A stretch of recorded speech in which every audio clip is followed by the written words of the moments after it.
Hello friends! Welcome back again to Digital Era.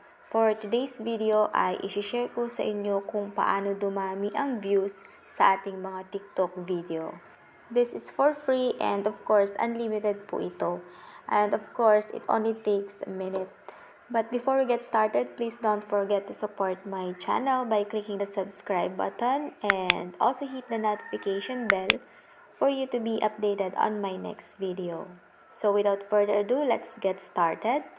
So first guys, open natin yung ating TikTok application and then mag-login tayo sa ating TikTok account. Then punta tayo sa ating profile para ma-view natin yung ating mga video na in-upload. As you can see guys, merong mga video dito na wala pa talagang views. Like for example, this one, so 0 views pa lang siya. 4 hours ko na siyang in-upload pero wala talagang nag-view sa video ko na ito. So dito guys, sa my profile, itap natin sa my edit profile.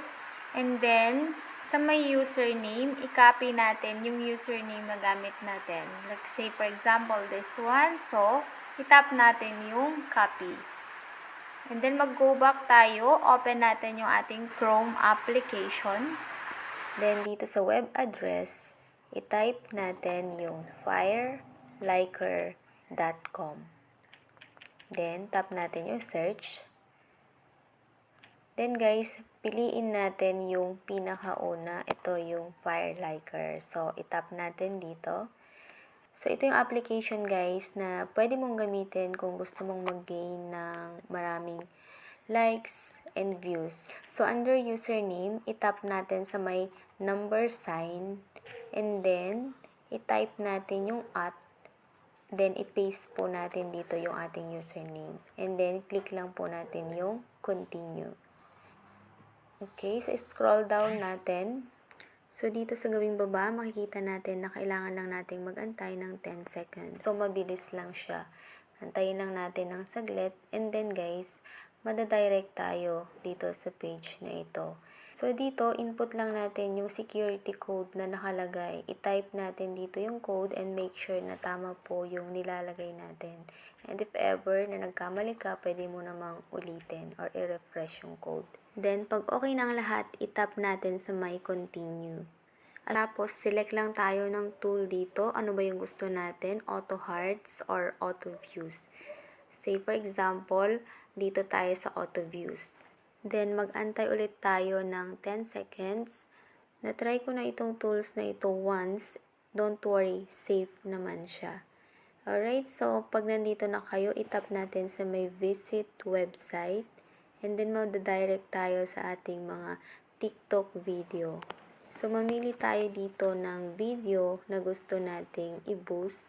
So, piliin natin yung kanina na nakalagay is 0 view. Nakalagay dito, ang limit niya is 200 views. So, let's say for example, ito. So, itap lang natin sa may send views. So, dito, mag-antay lang tayo saglit. Huwag nating i-refresh yung page para hindi po tayo mag-ulit. So, once na nandito na kayo, mag-antay ulit tayo ng 10 seconds. Don't worry, mabilis lang siya. So, ayun, okay na ang lahat. Pwede na tayong mag-go back sa ating TikTok account. Okay, open natin yung ating TikTok. So, 0 pa rin. I-refresh lang natin yung ating account. So, as you can see guys, meron na ako agad 377 na views. Kanina is 0 lang. As you can see, nag-gain tayo ng maraming views in just a minute lang gamit itong fireliker.com. So, more than 200 views pa yung nag-gain natin. Alright friends, that's all for now and hope you've learned something on this video. If you have any other questions, suggestions, recommendations regarding this, feel free to send me a message down below and I will get back to you as soon as possible. Thank you so much. Maraming salamat. Agyamanak. See you on my next video.